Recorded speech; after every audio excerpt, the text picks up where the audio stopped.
Hey guys, what's up?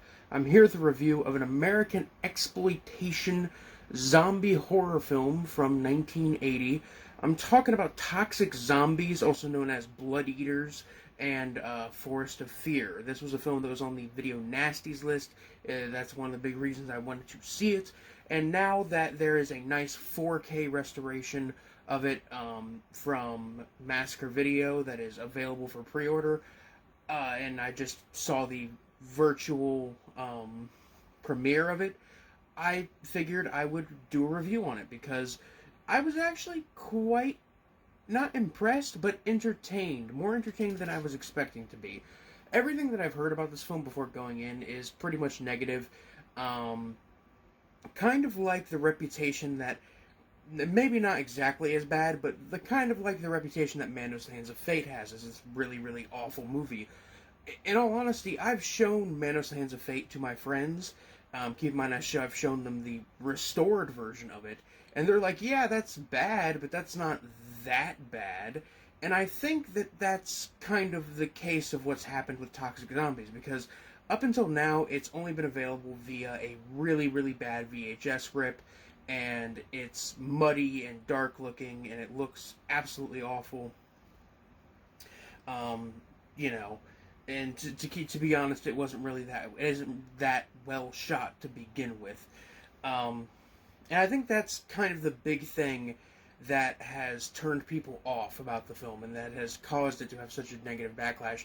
Because in all honesty, if the film looked as good as it does now, back when back when people were watching it and rediscovering it and talking about it, this film would probably have a cult following, a decent cult following. I'm sure that there is somebody out there who saw this on VHS as a kid and thought it was amazing. Or, they would have if the film was properly color corrected and, looked as nice as it does now. I haven't even gotten to the plot.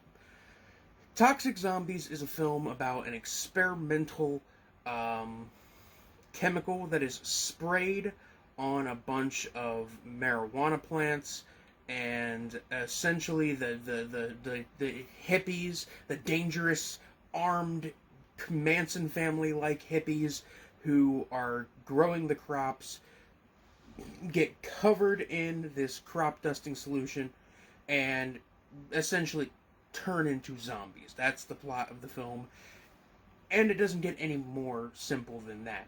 I will say, though, something I really, really loved about it is that not every single hippie that was hit turns into a zombie, and it's literally because, like, the leader and, like, one other member of this, like, hippie group was smart enough to be like, yeah, let's bathe because we are covered in chemicals.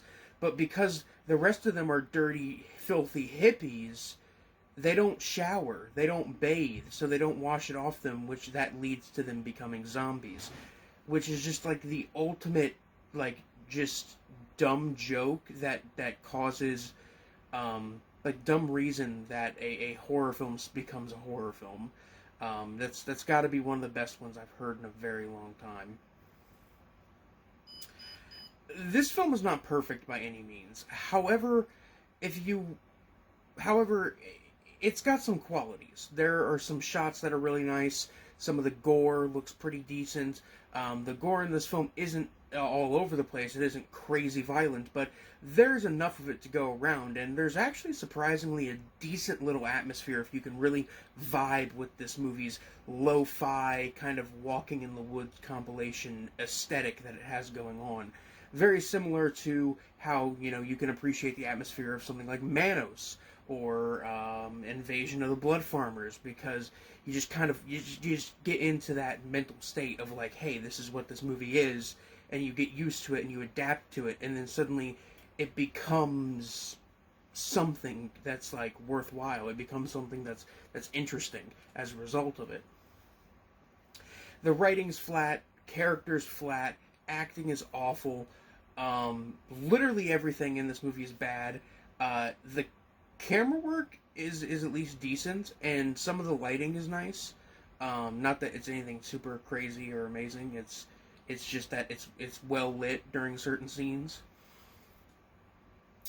The one big thing I have to like gripe on with this film is probably its uh, pacing, because it is a pretty slow movie. It's mostly scenes of people walking around the woods, but I don't know. I just kind of got into it, you know.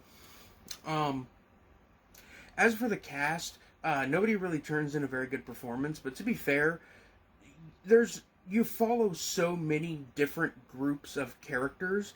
Um, some groups being as small as just two people, and other groups being as big as four people. You follow so many different groups of people throughout the film that it's hard to tell who the main character is and who isn't. I could not tell you the names of any of the characters in this film. And yet, I am giving this film a relatively decent review because I had a very good time with it. It's awful Z-grade horror schlock that I would only recommend to people who like really are really into zombie movies and love the genre and want to see, you know, all the weird obscure shit. Like this is definitely a diamond in the rough when it comes to obscure bad zombie movies. Very similar to the Alien Dead. I think this would be a very good companion piece to the Alien Dead. I would also like to mention that there are characters in this film that are supposed to be, like, I want to say they're supposed to be children, but the actors portraying them are very obviously in their 20s. Like, these characters sound and act like they're, like, 7, maybe 10 years old, but they are very obviously in their 20s when performing these roles, which is just, like, an added benefit. Like, for example, just, like, another bad zombie movie that exists, like in Burial Ground, um, with the character played by the actor Peter Bark, who is a little person, and he plays a child character in that film, and it's absolutely hilarious and just amazing. On the gore meter from 1 to 10, 1 being something like Nosferatu, 10 being something like Peter Jackson's Brain Dead, Toxic Zombies is probably a 3.5, maybe a 4. It's not a super gore fest. It's mainly just some severed limbs here and there, some blood splatter.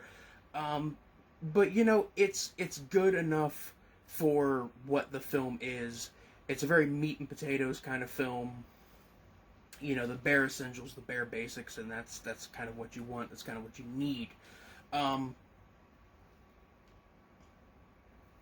I will say that Massacre Video did an absolutely amazing job on this restoration. Like, this film looks really great. I mean, there's some serious film grain going on, which is not, you know, something you can really get rid of, especially when you're working with a theatrical print and not a original negative. But the film looks amazing. The color correction is very nice. This is the definitive release of the zombie film that nobody wants. And that's the beauty of it.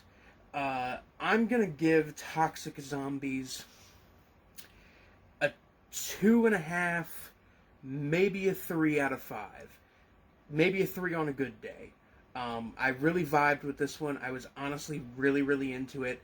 I liked the fact that it was just like, you know, like zombie attack, 10 minutes of somebody walking, zombie attack, 10 minutes of somebody walking through the woods, you know. It's got some solid moments, and like I said previously, if you're willing to stick with it, it does have a decent enough atmosphere, again, for what the film is and what it is trying to be. But that's it.